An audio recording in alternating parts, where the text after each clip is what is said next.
Le président de la République décore à titre posthume la médaille de reconnaissance nationale les éléments des forces armées et de sécurité tombés en martyrs pour défendre la patrie.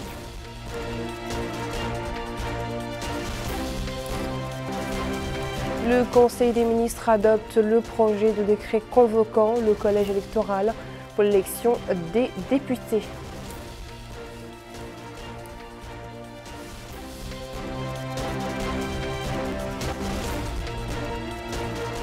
Et dans ce journal, vous suivrez la clôture des journées de concertation avec les acteurs privés sous le secteur agricole.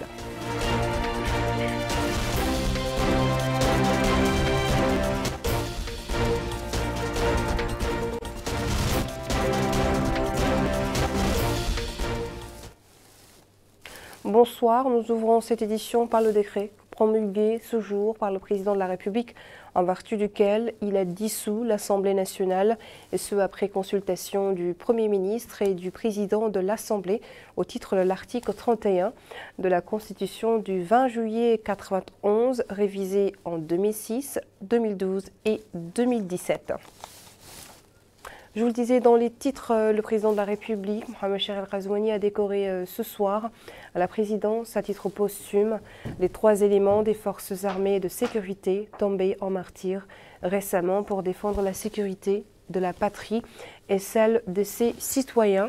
C'est ainsi que le président de la République a décoré le brigadier feu Salahi Bah Ebel de la médaille de reconnaissance nationale réceptionnée par son cousin Wedden Haïder Ebel, et également de la même médaille le brigadier feu Mohamed Sidi Ahmed Enter que son père Sidi Abdallahi Enter a reçu, et enfin la médaille de reconnaissance nationale décernée aux gendarmes 2e échelon, feu Mustafa El Mustafa Khadir Abedi, a été remise à son frère Mohamed El Khadir Abedi.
Ahmed Eter, que son père a réceptionné. Et également, le président de la République a également décoré le gendarme 2e échelon feu El Mustafa El Khadir Ebedi, qui a été réceptionné par son frère Mohamed El Khadir Ebedi. Et comme annoncé également dans les titres, le Conseil des ministres réuni exceptionnellement ce lundi sous la présidence du président de la République, Mohamed Chérif El Ghazouani, a adopté le projet de décret portant convocation du collège électoral par l'élection des députés à l'Assemblée nationale le 13 mai 2023 et en cas de 2e tour le 27 mai 2023. Le Conseil a par ailleurs fixé les dates de dépôt des candidatures pour les prochaines échéances électorales auprès des instances de la CENI. Malika Nikli nous livre le communiqué final sanctionnant les travaux du gouvernement.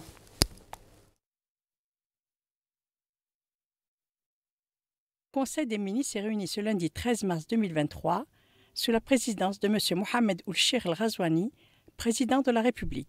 Le Conseil examinait et adoptait les 2 projets de décret suivants. Projet de décret portant nomination des membres du Conseil d'administration du port autonome de Nouadhibou.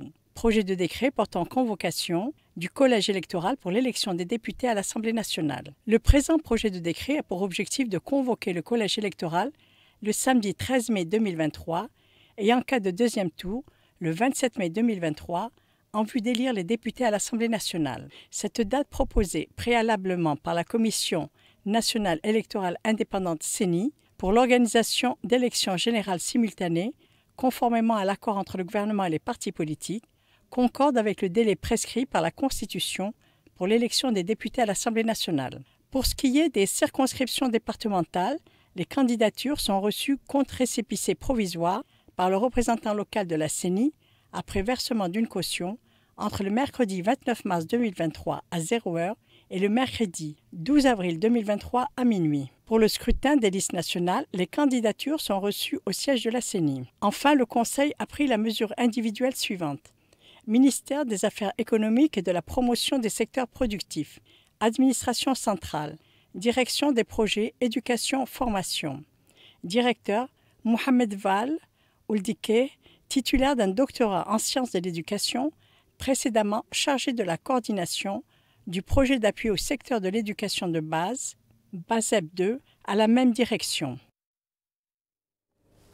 Voilà d'amples détails relatifs à la convocation du collège électoral ainsi que d'autres questions liées à l'actualité ont été fournies à la presse nationale par le ministre de l'Intérieur et de la décentralisation Mohamed Lamine et son collègue de l'équipement et des transports, porte-parole du gouvernement Nani Chourqa, lors de son point de presse du gouvernement. Rakissi nous en dit plus. Des membres du gouvernement ont commenté les résultats du Conseil des ministres. Il s'agit des ministres de l'équipement et des transports, porte-parole du gouvernement, M. Nani Chourqa, de l'Intérieur et de la décentralisation, M. Mohamed Ahmed ou Mohamed Lamine. Intervenant le premier, le porte-parole du gouvernement a déclaré que le Conseil a examiné et approuvé des projets de décret et suivi des communications. Parmi les projets de décret figure celui relatif à la convocation du collège électoral en prélude des prochaines élections législatives. Il a ensuite cédé la parole au ministre de l'Intérieur afin que celui-ci apporte davantage de précisions. Prenant la parole, le ministre de l'Intérieur a indiqué que le projet de décret en question porte convocation du collège électoral à l'approche des élections législatives. Il a souligné que la décision ne pouvait pas intervenir à une date autre que celle du 13 mars, précisant qu'il fallait d'une part attendre que l'Assemblée nationale soit dissoute et d'autre part se conformer aux dispositions de l'article 31 de la Constitution qui stipule que les élections doivent se tenir 60 jours au plus après la dissolution de l'Assemblée nationale. Le décret adopté en Conseil fixe aussi les dates de réception des candidatures à la députation, la constitution des dossiers et les voies de recours. Le ministre a souligné que les dossiers de candidature peuvent être déposés du 29 mars au 12 avril 2023 au niveau des représentations locales de la Commission électorale nationale indépendante CENI au niveau des Muqata'a de l'intérieur du pays. Il a précisé que les candidatures pour Nouakchott doivent être déposées auprès des représentations de la CENI situées dans les 3 circonscriptions de la capitale. La CENI va statuer sur la validité des dossiers reçus dans un délai de 5 jours après la clôture du délai de candidature. Si une décision de la CENI sur la recevabilité d'un dossier est contestée, ce sera au Conseil constitutionnel de trancher, a-t-il précisé. Interrogé sur la communication du gouvernement concernant la traque des détenus qui s'étaient évadés de la prison centrale de Nouakchott, le ministre de l'Intérieur a estimé que la situation a été gérée de la sorte parce qu'il n'y avait pas d'informations pertinentes à communiquer à l'opinion et lorsqu'il y en avait, cela risquait d'interférer avec les opérations qui étaient en cours. Le ministre a ensuite présenté ses condoléances et prié pour le repos des âmes des 2 gardes et du gendarme tombés en martyrs sous les balles des terroristes. Il a en outre salué la vigilance et la coopération des citoyens qui ont activement contribué à la traque. Le ministre de l'Intérieur a mis en exergue le travail abattu par l'appareil sécuritaire, son niveau de préparation et son engagement à sécuriser les populations et leurs biens. Il a enfin déclaré que les leçons seront tirées de cet incident à tous les niveaux afin que cela ne se reproduise pas. De son côté, le porte-parole du gouvernement a tenu à faire une mise au point sur la terminologie qui a été utilisée pour qualifier les fugitifs durant leur cavale. Selon lui, il ne faudrait pas les traiter de salafistes, mais plutôt de terroristes, car ils ont tué de sang-froid. Il emboîte le pas au ministre de l'Intérieur en magnifiant le rôle joué par les populations tout au long de la semaine de traque des fugitifs. Poursuivant, il a relevé le niveau de préparation des forces de défense et de sécurité, ainsi que la mobilisation en haut lieu matérialisée par les réunions du Conseil supérieur de sécurité. S'agissant des informations relayées par les médias, selon lesquelles la Mauritanie serait en contact avec Israël, le porte-parole du gouvernement a affirmé que le pays n'a aucune relation avec l'État hébreu, estimant que ce que disent les médias étrangers n'engage que ceci. Le porte-parole a aussi indiqué que le pays est prêt à accueillir la 49e session du Conseil des ministres des Affaires étrangères des États membres de l'organisation de la conférence islamique OCI à Nouakchott. Et nous quittons momentanément Nouakchott pour la ville de Mbout, dans la wilaya du Gourgol, dans laquelle l'Observatoire national des droits de la femme et de la fille a organisé ce matin une caravane de sensibilisation contre la violation des droits de cette frange. Mohamed Ratat. Défendre et protéger les droits des femmes et des filles et lutter contre les violences qui leur sont faites, tel est l'objectif de cette caravane de sensibilisation et de lutte contre les violences faites aux femmes organisée par l'Observatoire national des droits des femmes et des filles au Gourgol et à laquelle prennent part autorités administratives et sécuritaires, érudits, oulémas, jurisconsuls et acteurs de la société civile. Ici, en Mbout, la présidente de l'Observatoire national des droits des femmes et des filles, Mme Mehlem Ahmed Talibna, a évoqué la démission du père de famille qui abandonne ses enfants, la fragilité de la femme divorcée et le manque de respect des lois et des principes même de notre charia islamique, ce qui est, dit-elle, à l'origine des phénomènes des violations des droits des femmes et des filles. Lui succédant, le wali du Gourgol, M. Ahmed Naoussi Deba, a rappelé l'attention particulière accordée par les pouvoirs publics à la lutte contre les violations des droits des femmes et des filles et les violences basées sur le genre dont elles sont victimes. Sachant que ce phénomène est combattu par notre société contemporaine, dit-il, grâce aux efforts conjugués des autorités, des organismes internationaux et de la société civile mauritanienne. D'où l'organisation de cette caravane par l'Observatoire national des droits des femmes et des filles en collaboration avec le ministère de l'Action sociale, de l'enfance et de la famille, le Haut-Commissariat des droits de l'homme sur la sensibilisation et la lutte contre les violences faites aux femmes, la déperdition scolaire et le mariage précoce. Le président du conseil régional et le maire de Mbout ont versé dans le même sens, louant cette démarche et affirmant leur disponibilité à accompagner l'observatoire. De leur côté, les participants ont salué cette table ronde, espérant un meilleur avenir pour les femmes et les filles. Il est à noter que l'atelier a donné lieu à des conférences et des exposés animés par des experts en la matière, des avocats et des acteurs de la société civile. Nous revenons à Nouakchott qui a abrité ce dimanche une réunion avec des jeunes centrés sur les aspects négatifs de l'immigration. Les participants à la rencontre ont passé en revue les répercussions négatives liées à la migration des jeunes et son impact sur la société. Bokar Bailaba. L'immigration clandestine frappe au cœur de tous les pays. La Mauritanie ne fait pas l'exception. Le phénomène touche notamment les jeunes vulnérables. D'ailleurs, c'est tout le sens de la tenue de cette rencontre sur les aspects négatifs de la migration. Et à l'ouverture des travaux, le directeur général de la jeunesse au ministère de la Culture, de la Jeunesse, des Sports et des Relations avec le Parlement, Mohamed Ould-Sidi Mohamed, a souligné l'importance de cette rencontre qui aborde le phénomène migratoire. Il a indiqué que la jeunesse mauritanienne est considérée comme la richesse du pays et occupe une place prioritaire dans les politiques gouvernementales, assurant qu'avec les efforts concertés de la jeunesse et des politiques gouvernementales, tous les phénomènes dangereux seront combattus. Il a en outre appelé à lutter contre ce phénomène par la sensibilisation, soulignant que le ministère de tutelle soutient toutes les initiatives de nature à renforcer les capacités des jeunes et à les orienter. À son tour, la présidente de la région de Nouakchott, Mme Fatimatoumit Abdelmalik, a souligné l'importance des rencontres de jeunes pour discuter des inconvénients de la migration, d'autant plus que ce phénomène s'aggrave de jour en jour et expose les jeunes à certains risques.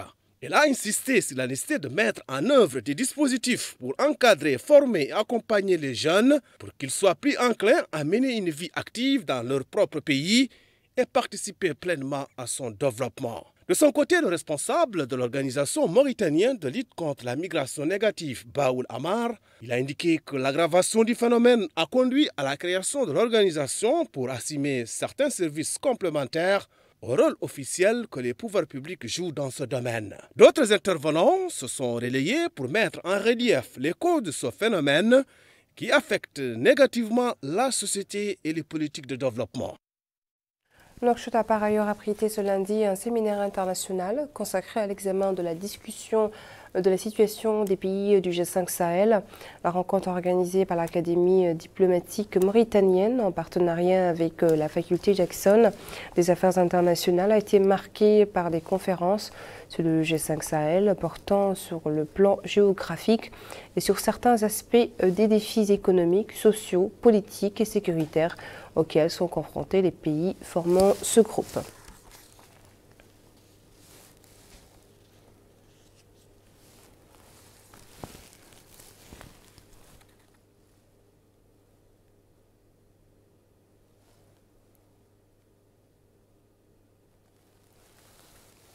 L'actualité au volet agricole a été marquée hier soir à Nouakchott par la clôture des journées de concertation avec les acteurs privés opérant dans le domaine. La rencontre organisée à l'initiative du ministère de l'Agriculture a été l'occasion d'échanger les avis sur les différents aspects liés au secteur agricole. Mohamed Khattat. Les rideaux sont tombés sur les journées de concertation organisées par le ministère de l'Agriculture avec les acteurs privés du secteur agricole en partenariat avec l'Union nationale du patronat mauritanien et qui se sont déroulés les 11 et 12 mars courant à l'ancien palais du congrès de Nouakchott. Au bout de 2 jours et après un travail laborieux pour lequel les participants se sont scindés en 3 groupes thématiques, discutant des contraintes et des pistes des solutions et des filières agricoles les plus prometteuses, le conclave en est sorti avec des recommandations qui ont touché les filières du riz, du blé et autres maraîchages.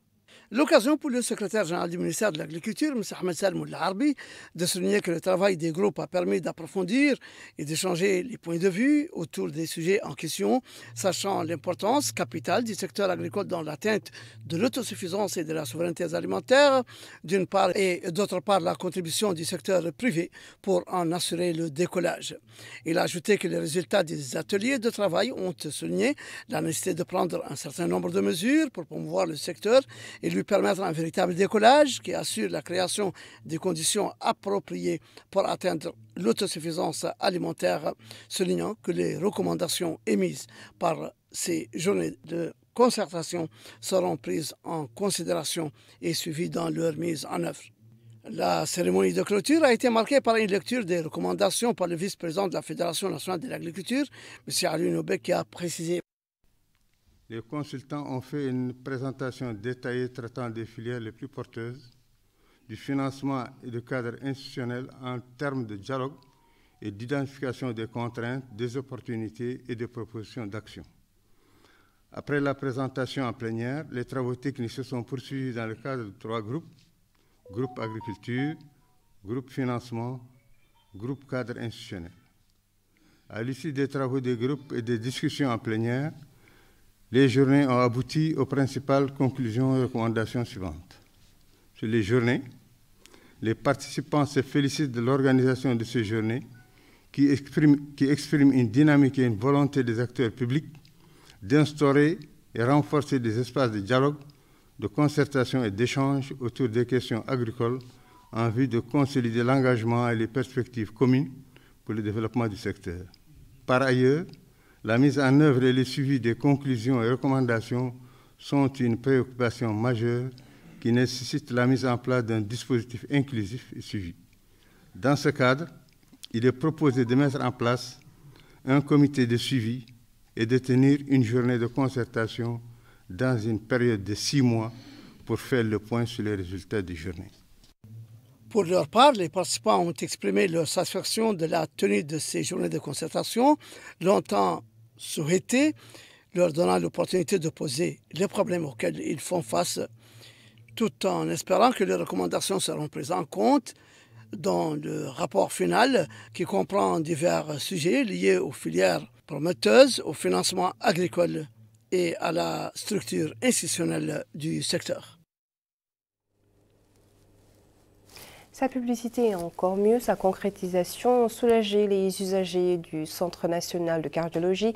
Ce dernier a en effet entamé la réduction des coûts des traitements des opérations cardiaques et des cathétérismes. Cette diminution vise à faciliter aux malades souffrant de ces complications cardiaques l'accès aux soins nécessaires. Abdullah Damaba. Le Centre national de cardiologie octroie des services de santé au profit des citoyens à l'aide de coûts réduits au profit des franges démunies de la société. Ainsi, les pensionnaires du service de cardiologie ont à leur disposition des services de santé dans le cadre de la prise en charge de leurs problèmes cardiologiques. Ce citoyen dit être venu en compagnie d'un patient. Il affirme qu'il n'avait pas beaucoup d'argent avec lui, mais il a indiqué que cette prise en charge est très utile et lui a permis de s'acquitter des frais dans ce cadre. Plusieurs citoyens, dit-il, ont eu à bénéficier de cette mesure. Il a par ailleurs remercié les pouvoirs publics. Cet autre citoyen dit avoir payé environ 500 ouguiya pour le traitement qui s'y est. Cet autre habitant affirme être venu avec un patient. Il déclare que tout s'est bien déroulé à la suite des formalités. Les personnels soignants, souligne-t-il, se sont acquittés du traitement nécessaire. Ce médecin du nom de Haj Ahmed Na, spécialiste des maladies cardiologiques, a déclaré que le traitement nécessaire requiert un personnel de santé qualifié, dont des médecins et des techniciens. Il a en outre souligné qu'au sein du Centre national de cardiologie, particulièrement au niveau de cette unité, le malade est au cœur des préoccupations de cette structure et des autorités sanitaires du pays.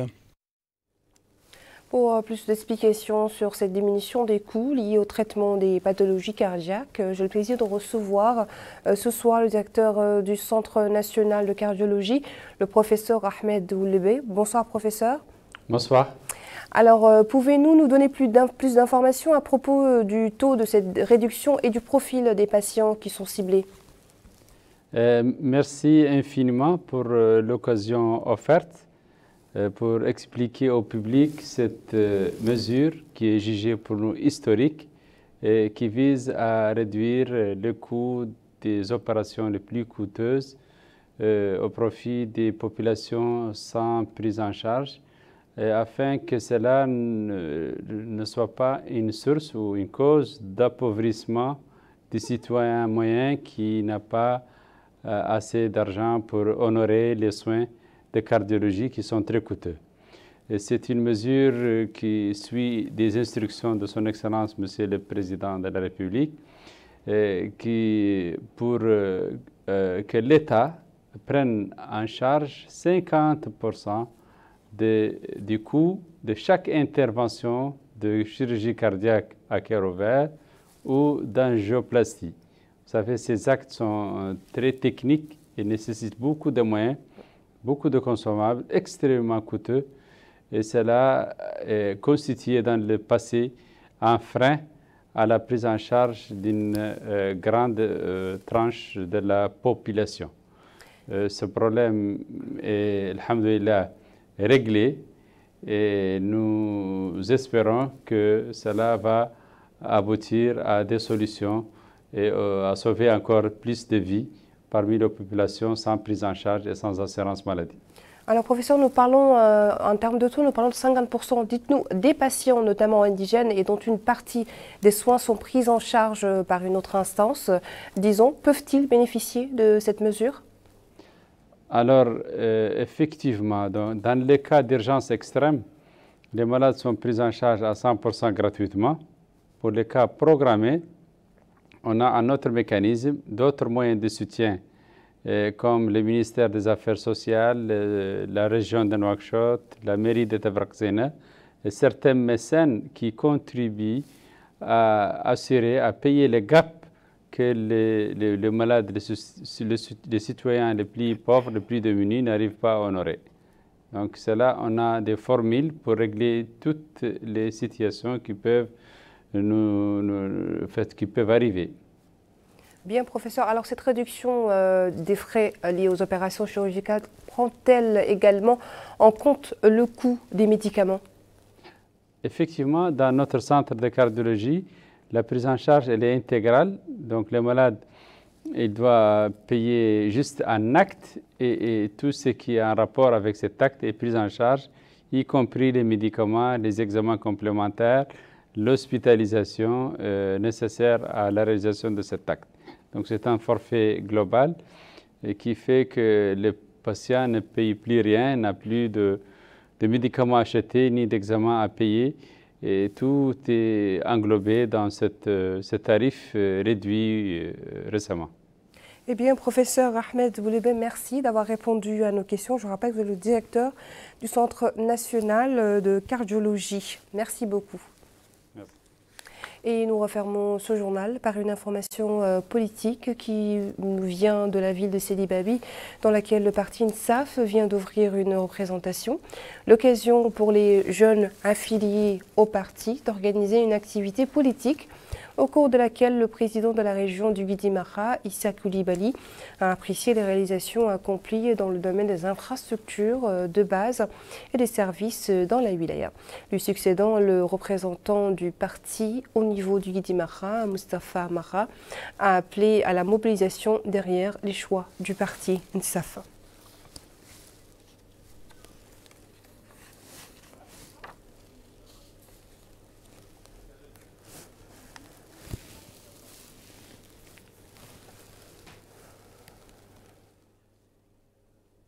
Cette page politique marque la fin de notre journal. Merci à vous de votre attention. Le rappel des principaux titres.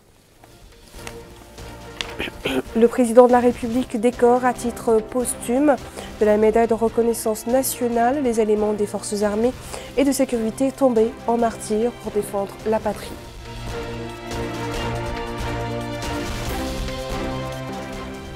Le Conseil des ministres adopte le projet de décret convoquant le collège électoral pour l'élection des députés.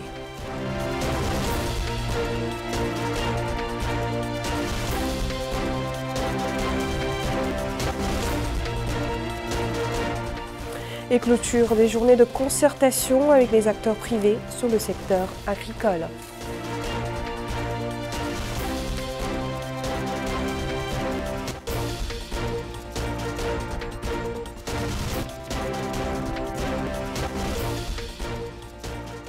Chers téléspectateurs, je vous invite à rester avec nous. Le programme continue sur El Mauritania.